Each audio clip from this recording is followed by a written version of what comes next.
Всіх заробляють посилку.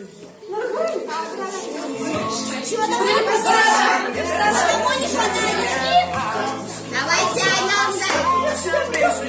танцуйте.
Пошли.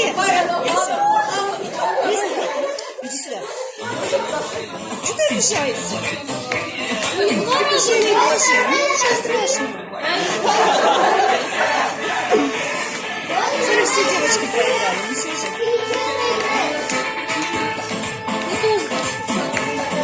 Стих сейчас расскажешь. Нет! Давай там идем домой. А что ты будешь рассказывать?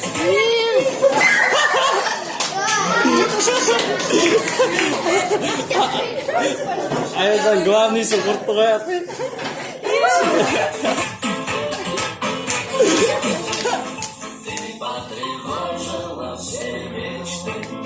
Разогревая свои манты, это не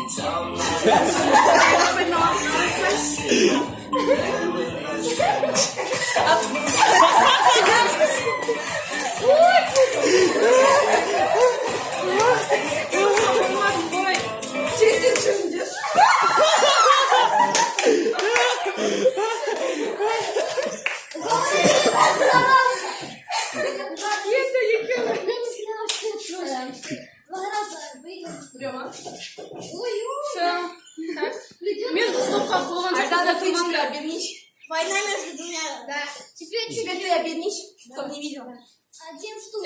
Стоп, Романчо, вот Романда. Война между двумя. Половина моя,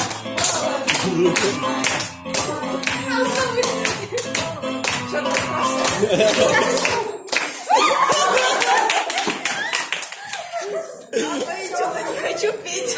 Давайте